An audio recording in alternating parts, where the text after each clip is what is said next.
31 August आणि 1 सप्टेंबरला इंडियाची मीटिंग महाराष्ट्रात येते. संपूर्ण देशातून इंडियाचे सगळे वरिष्ठ नेते हे येणार आहेत. त्यांची सुरक्षितता ही अर्थातच आम्ही होस्टच्या नात्याने आमची नैतिक जबाबदारी आहे आणि त्याचा पाठपुरावा घेण्यासाठी आम्ही कमिशनर ऑफ पोलीस मुंबई यांची भेट घेतली. त्यांनी सहकार्य करायचा जो आम्हाला शब्द दिला आहे त्याबद्दल मी मुंबई पोलीसचे मनपूर्वक आभार मानते. दूसरा सवाल ये है कि जिस तरीके से कांद्यावर आपण पाहत आहोत की केंद्र सरकारने जो निर्णय जाहीर केलेला आहे तो तुम्हाला योग्य असा वाटतोय का? जो दर दिलेला आहे तो योग्य आहे? अर्थातच कांद्याच्या प्रश्नावर गेले 4 महिने मी माननीय पियुष गोयल यांनाही विनंती केली होती की कांदा देशात सरप्लस आणि जगामध्ये अजिबात अवेलेबल नाही. तेव्हापासून गेले 4 महिने मी सातत्याने पियुष गोयलांना विनंती करते की तुम्ही कांदा परदेशात जायला परवानगी द्या. तुम्ही बघाल टमाट्याचे भाव वाढले, दुसऱ्या देशातून टमाटे मागवले आणि आमच्या शेतकऱ्याला आता टमाट्यात 2 पैसे मिळायला लागले होते. पूर्णपणे आता त्याला काही पैसे मिळणार नाहीत आणि त्याच्यामुळे टमाट्याच्या शेतकऱ्यांची प्रचंड नाराजी आहे. तसंच कांद्याची आहे. अजूनही टी व्हीवर मी पाहिलं पूर्णपणे सगळ्या ज्या ठिकाणी कांदा मिळतो किंवा मार्केटमध्ये येतो तिथे लासलगावला वगैरे अजून काही तिथल्या जागा उघडलेल्या नाहीत, बाजार समित्या उघडलेल्या नाहीत. अजूनही शेतकऱ्यांमध्ये नाराजी आहे. माझी पुन्हा एकदा विनंती आहे केंद्र सरकारला की 40% जो त्यांनी नवीन टॅक्स लावलेला आहे तो त्यांनी पूर्णपणे कमी करावा आणि शून्यावर आणावा. त्याचबरोबर आपण पाहायला गेलं तर 2 लाख मेट्रिक टनच कांदा खरेदी करण्याचा निर्णय झाला. प्रत्यक्षात पाहायला गेलं तर 40 लाख मेट्रिक टन आहेत आणि 40% त्याच्यावर जो कर लावला आहे त्यामुळे शेतकरी प्रचंड अडचणीत आहेत. पवार साहेबांना देखील मागणी केली की तो कर हटवला गेला पाहिजे तत्काळ आणि 40 लाख मेट्रिक टन संदर्भात निर्णय व्हायला हवा. नाही, अर्थातच हा जो नवीन कायदा आणलेला आहे कॉमर्स मिनिस्ट्रीने त्याचा मी जाहीर निषेधच करते आणि त्याचा लवकर तातडीने निर्णय झाला पाहिजे. एक आणि सातत्याने डबलिंग ऑफ फार्मर्स इन्कम म्हणजे शेतकऱ्यांनाचं इन्कम आम्ही डबल करणारा जे हे जुमलेबाज सरकार आहे केंद्रातलं ते सातत्याने जेव्हा जेव्हा 2 पैसे शेतकऱ्याला मिळतात त्याचं कंबरड मोडण्याचं पाप सातत्याने केंद्र सरकार करते आणि माझा आरोप आहे केंद्र सरकारवर की हे शेतकऱ्यांच्या विरोधी हे सरकार आहे. आज एक रस्सीखेच देखील पाहायला मिळाला. आज धनंजय मुंडे पियुष गोयल यांच्या घरी बसले होते तर त्याच वेळी देवेंद्र फडणवीसांनी जपानमधनं ट्विट केलं आणि अगोदरच ह्या सगळ्या विषयाची माहिती दिली. कुठेतरी अजित पवार गट आणि भाजपमध्ये रस्सीखेच सुरू आहे अशी एक राजकीय वर्तुळामध्ये चर्चा. शक्यता नाकारता येत नाहीत कारण गव्हर्नमेंट यांनी एकत्रच चाललं पाहिजे. अर्थात गव्हर्नमेंटचा एक मंत्री एकीकडे जातो, दुसरा मंत्री ट्विटरचा वापर करून जातो. तर अर्थातच तुमचा जो प्रश्न आहे त्याच्यात शक्यता नाकारता येत. काही जयंत पाटील यांनी काल एक प्रतिक्रिया दिली की अजितदादा आणि भाजपमध्ये कुठेच वाद नाही आहेत. राष्ट्रीय नेते शरद पवार हे आमचे नेते आहेत आणि आम्ही त्यांचे कार्यकर्ते आहोत असं त्यांनी म्हटलं. पण 2 गट झाले आणि अशा पद्धतीने आता प्रतिक्रिया. ही लोकशाही आहे आणि लोकशाहीमध्ये चर्चा ही असतेच ना, त्याच्यात चुकीचं काय आहे?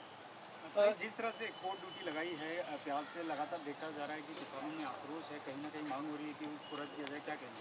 नहीं, मैं तो 4 महीने से कह रही हूँ. ये तो पहली बार नहीं है. मैंने 4 महीने पहले मैंने पीयूष गोयल जी को ट्वीट किया था कि प्याज का देश में सरप्लस है और दुनिया में बहुत कम प्याज मिल रहा है. तो बहुत बाहर से डिमांड थी प्याज की और एक्सपोर्ट करने नहीं दिया इस केंद्र सरकार ने.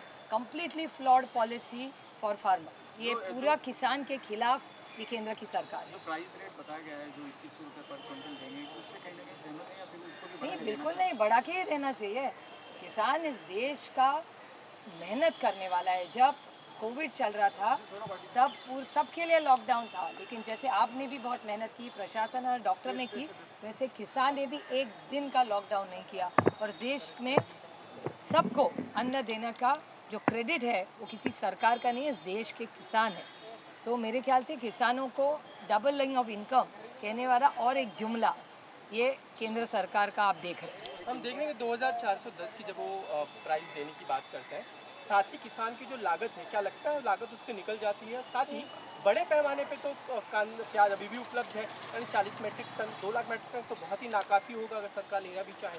2 चीज़ें हैं. एक तो कल्टीवेशन कॉस्ट बहुत ज़्यादा बढ़ा है. फर्टिलाइजर्स प्राइस, पेट्रोल डीजल के भाव इतने सारे बढ़े हैं.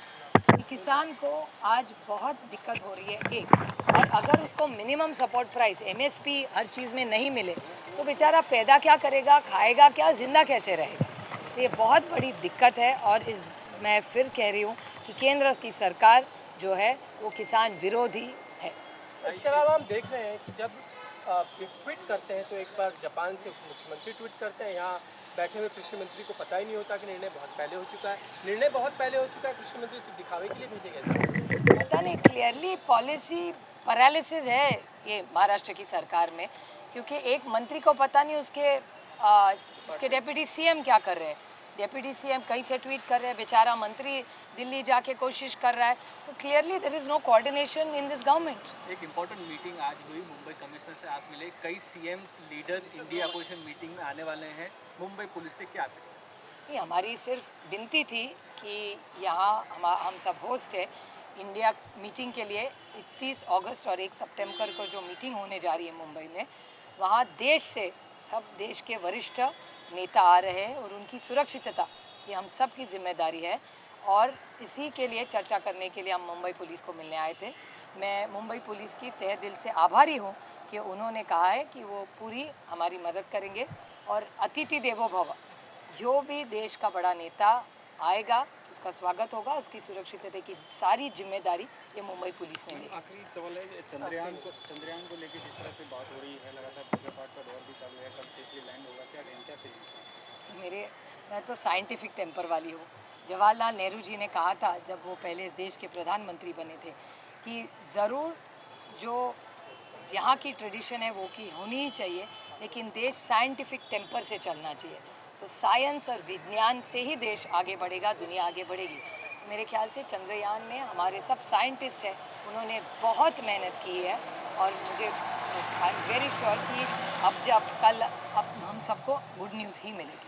इसके अलावा हम देख रहे हैं खासकर भाई कि महाराष्ट्र में कई जगहों पे सूखे जैसी स्थिति है, बारिश नहीं है, किसान खुद अपनी फसलें उखाड़ के फेंक रहा है, वो संकट में है। सरकार की तरफ से उसे बहुत उम्मीदें हैं, लग रहा है सरकार कुछ कर रही है इस दिशा में? नहीं, मैंने तो 2 दिन पहले ही माननीय मुख्यमंत्री और उप मुख्यमंत्री जी को खत लिखा है, क्योंकि मेरे ही निर्वाचन क्षेत्र में भी बिल्कुल बारिश हुई नहीं है और किसान बहुत दिक्कत में है, ना उसको कीमत मिल रही है ना बारिश हो रही है इसलिए पानी मिल रहा है। तो महाराष्ट्र सरकार ने इमीडिएटली एक इमरजेंसी मीटिंग बुलानी चाहिए और इस सारे का पानी का रिव्यू लेना चाहिए। इसके अलावा हम देख रहे हैं कि अजीज कुरैशी जो राज्यपाल हैं कांग्रेस के, वो कहते हैं मुसलमानों को लेकर कि जब तक हमारा घर जला रहे, सब कुछ जला रहे, हम बर्दाश्त कर रहे हैं, हम अगर 2 करोड़ मुसलमानों ने भी हाथ में छुरियाँ नहीं पहन रखी। इस तरह के बयान इस समय में, जबकि इंडिया का सामने आया हुआ है गठबंधन है, इस तरह के बयान को किस तरह से देखते हैं? मैं तो उनको जानती भी नहीं और मैंने देखा भी नहीं और सुना भी नहीं है, तो मेरे ख्याल से मैं थोड़ा पता तो करूँ उन्होंने क्या कहा है, उसके हिसाब से फिर ज़रूर आपको मैं कॉमेंट दूँगी। पालघरमध्ये एक धक्कादायक घटना घडली आहे, महिलेवर बलात्कार करण्यात आला आणि त्या वारंवार बलात्कार करण्यात आला, त्याचा व्हिडिओ जो आहे तो सोशल मीडियात अपलोड करण्यात आलेला आहे, गुन्हा दाखल झालेला आहे। मात्र महाराष्ट्रातली सध्याची परिस्थिती आणि अशा वारंवार घडणाऱ्या घटना काय या त्याचा अर्थातच मी जाहीर निषेध करते। मणिपूर असेल, हरियाणा असेल, महाराष्ट्र असेल, सातत्याने आपण बघताय महिलांच्या विरोधात आणि नागरिकांची सुरक्षितता हा एक अतिशय गंभीर विषय झालेला आहे। मी राज्याच्या होम मिनिस्ट्रीबद्दल अनेक वेळा अतिशय मनमोकळेपणे बोललेले आहे, कारण माझं असं ठाम आरोप आहे महाराष्ट्राच्या गृहमंत्र्यांवर की ज्या पद्धतीने हे गृह मंत्रालय चाललेलं आहे, क्राईम वाढत चाललं आहे। माझ्याही लोकसभा मतदारसंघात कालवा बारामतीचीच घटना बघा, दौंडमध्ये क्राईम वाढलेला आहे, पुणे जिल्ह्यात क्राईम वाढलेला आहे। त्यामुळे सगळीकडे आपण म्हणजे परवा तर तुमच्याच चॅनलवर मी पाहिलं की देशाच्या आपल्या ज्या मंत्री आहेत, भारतीताई पवार, ज्या आधी राष्ट्रवादी काँग्रेस पक्षामध्ये होत्या आणि आता भारतीय जनता पक्षामध्ये आहेत, त्या भारतीताई पवारांच्या आईची चेन ही नाशिकमध्ये कोणीतरी चोरली। त्याच्यामुळे या गोष्टीचा अतिशय गांभीर्याने विचार सगळ्यांनीच केला पाहिजे आणि it's a complete Maharashtra cabinet को लगातार देख रहे हैं, जब थाने के एक अस्पताल में बेटियों की मौत हो जाती है, पता चलता है कि वहाँ पर लापरवाही है, साफ नहीं है, और जब उप मुख्यमंत्री अजित पवार जी सवाल करते हैं तो एक कसर नजर आती है, सवालों के जवाब नहीं दिए जाते, ये खबरें आती हैं वहाँ से कैबिनेट से। मैंने भी टीवी पे ही सुना है कि अजीत दादा अगर कुछ सवाल करे तो उसमें गलत क्या है, वो तो लोगों की तरह से ही बोल रहे थे। इतनी सारे मौतें अगर हुई है तो उसका जवाब किसी ने तो जिम्मेदारी लेनी चाहिए। तो थाने में जो हुआ है उसका जिम्मेदार जो है उसकी पूरी इंक्वायरी होनी चाहिए, और जिसकी गलती के कारण इतने लोग हमने खोए हैं उनकी पूरी इंक्वायरी के उनको पूरा कुछ तो इंक्वायरी के वक्त है टू स्टॉप समवन।